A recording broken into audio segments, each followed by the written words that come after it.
বিসমিল্লাহির রহমানির রহিম। ইয়া আল্লাহু ইয়া রহমানু ইয়া রহিম। 10 ভাদ্র, খাজা বাবার পাক আওলাদ নেসবতে এনায়েতপুরীর সর্বপ্রথম সাজ্জাদানশীন মহামান্য হজরত বড় হুজুরবাগ আলহাজ খাজা হাশেমউদ্দিন রহমাতুল্লাহ আলাই সাহেবের পবিত্র ফাতেহা শরীফ। হজরত মাওলানা শাহ সুফি আলহাজ খাজা হাশেমউদ্দিন রহমাতুল্লাহ আলাই, তিনি 10 কার্তিক 1318 বাংলা মোতাবেক, 4 জিনকজ 1329 হিজরি সাল মোতাবেক, 27 অক্টোবর 1911 ইংরেজি সালে রোজ শুক্রবার সুবহে সাদেকের সময় এই দুনিয়ায় শুভ আগমন করেন।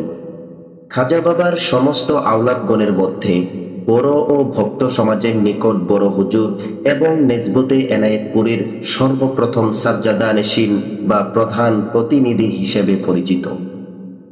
তিনি যেহেতু খাজা হুজুরের প্রথম সাহেবজাদা, তাই স্বভাবতই সবার আগে অর্থাৎ বাল্যকাল হতেই পীর আব্বাকে তিনি তার সাধ্য সামর্থ্য জ্ঞান ও বুদ্ধি দিয়ে সর্বাত্মক সাহায্য করেছিলেন।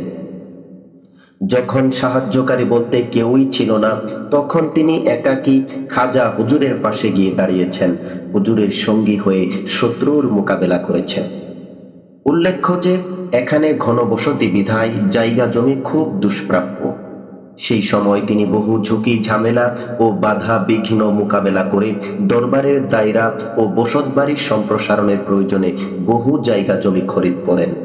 বর্তমানে আমরা খাজার আহলে বায়াতগণ যে বিশাল দায়রা জুড়ে আমাদের বসত বাড়ি ভোগ করছি, সেগুলো সিংহভাগ অংশই তার অর্থাৎ বড় হুজুর পাকের অবদান, অর্থাৎ তার উসিলাতেই আমরা এসব ভোগ করছি। তাই আমরা তথা জাকের সমাজ তার নিকট চিরঋণী। খাজা হুজুরের ভাষায় তিনি জবরদস্ত ওলিয়াল্লাহ ছিলেন। খাজা বাবা তার আওলাদকে উদ্দেশ্য করে আরো বলেছেন, তুমি আমার দক্ষিণ হস্ত। তার দোয়ার বরকতে অসাধ্য সাধন হতো।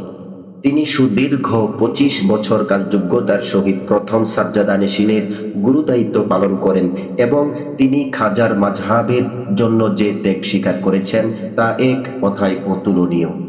10 ভাদ্র 1382 বাংলা, 18 শাবান 1395 হিজরি সন, 27 আগস্ট 1975 ইংরেজি সনে রোজ বুধবার দিবাগত রাত দ্বিপ্রহরের কিছু পূর্বে ইহকাল ত্যাগ করে আল্লাহর ডাকে সাড়া দেন।